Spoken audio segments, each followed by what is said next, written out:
c'est les amis d'Alexis, bienvenue dans ce nouvel épisode. Et aujourd'hui je vais parler de Cube Card de KFG. C'est un effet que j'ai acheté à Blackpool, j'ai vraiment apprécié. Mon ami John Spade m'en avait parlé, mais j'ai vraiment pu constater l'impact du tour sur le stand à Blackpool, c'est donc pourquoi j'ai décidé de vous en parler.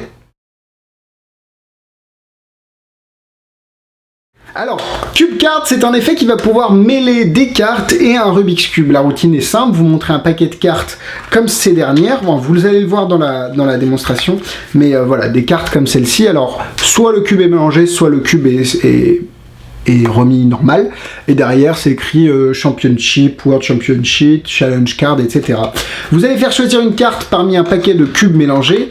Hop, le spectateur choisit, vous avez un cube qui est pas mélangé, vous regardez la carte, 5 secondes, boum boum boum, vous mélangez, vous êtes capable de remettre le cube dans la même configuration qu'il y a sur la carte. C'est le premier effet, et après tout simplement vous pouvez à une main, si vous le souhaitez, en 2 temps 3 mouvements, remettre le cube à son état d'origine, c'est-à-dire résolu. Vous pouvez l'acheter au prix de, moi je l'avais payé 25 livres, donc je pense que c'est une trentaine d'euros, 30-35 euros, et vous pouvez le trouver, je sais pas si les marchands français le vendent, en tout cas c'est vendu par, enfin c'est produit par Saturn Magic. Alors, voilà ce que vous recevez, une petite boîte en plastique avec à l'intérieur la carte. Ici, derrière, il y a le lien et le mot de passe pour les explications en ligne. Les explications sont bien faites, on nous explique en détail comment bien mélanger son cube, entre guillemets, pour avoir les bonnes configurations à chaque fois, les différentes routines qu'on peut y se faire avec. Donc ouais, les explications sont vraiment bien faites. Vous recevez également 24 cartes avec un Rubik's Cube résolu, 24 cartes avec un Rubik's Cube mélangé, et plusieurs cartes truquées, des doubles faces, des doubles dos, etc., qui vont vous permettre de réaliser la routine avec des moments plus ou moins visuels où sur la carte, le cube se résout, et évidemment après vous pouvez le faire avec le vrai Rubik's Cube. En fait, il vous manque juste un Rubik's Cube à fournir et vous êtes ready to go avec Cube Card. Les cartes sont de super bonne qualité, bon c'est pas du bicycle, hein, mais ça suffit, et on a vraiment, ouais, pour moi ça suffit largement. De toute façon on leur demande pas d'être de qualité bicycle, elles font le boulot. Et bon, après il faut juste, comme du carton, faire attention à pas les balancer dans l'eau, mais sinon pour moi elles n'ont pas trop de signes de faiblesse pour l'instant, hein, malgré les plusieurs utilisations que j'ai pu en faire. Alors voici la routine que je fais, je montre des cartes avec des Rubik's Cube tous mélangés, vraiment tous. Je fais choisir une carte au spectateur librement, là il n'y a vraiment pas de forçage. Hop, la carte est choisie. Je lui laisse 10 secondes pour mémoriser la carte, ok. Je me laisse 5 secondes pour mémoriser la carte. Ok. Ok, on va essayer de faire ça. Donc là j'ai un Rubik's Cube résolu.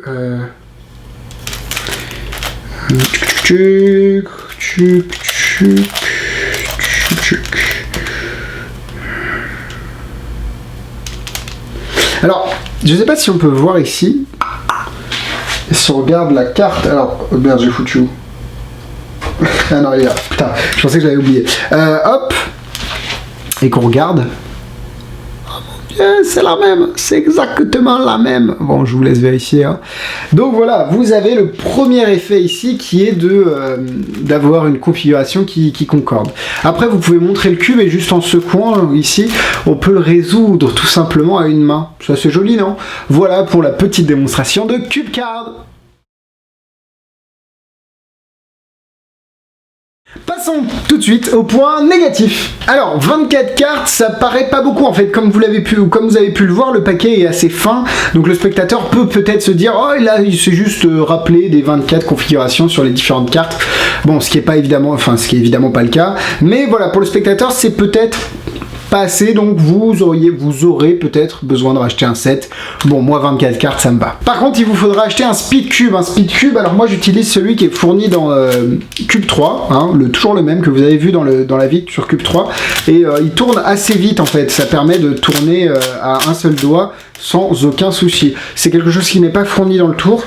Et ça coûte 5-10 euros. Après, ça peut monter pour les meilleurs, mais bon, c'est pas une fortune non plus. À part ça, je vois pas point positif. Je trouve que l'idée de combiner des cartes avec un vrai Rubik's Cube, ça donne une vraie dimension autour et ça permet de se connecter avec les gens. Un Rubik's Cube, c'est quelque chose que tout le monde connaît et tout le monde vous dira jamais réussi à le résoudre. Et donc c'est pour ça que c'est l'accroche émotionnelle, elle est très simple avec ce type de tour. Les personnes connaissent le Rubik's Cube, peuvent s'identifier eux-mêmes en train de l'utiliser, donc c'est très simple. Vous n'avez pas besoin de savoir refaire un Rubik's Cube, de résoudre un Rubik's Cube. Je dis ça, c'est dans l'hypothèse que vous n'allez pas vraiment mélanger le cube, parce qu'évidemment, il y a des algorithmes à apprendre pour cela, qui sont très simples, je reviendrai là-dessus. Mais si vous le vraiment le mélangez, ben vous êtes niqué, en fait. Vous pouvez pas... vous êtes bloqué. Alors, vous pouvez toujours le démolir et le remolir. Ça ne se dit pas, mais vous pouvez toujours enlever les cubes et les remettre à la bonne place. Mais je vous conseille franchement d'apprendre à résoudre un Rubik's Cube, ça va vous prendre une journée. Moi, c'est ce qui j'avais pris quelques heures pour apprendre vraiment les algorithmes.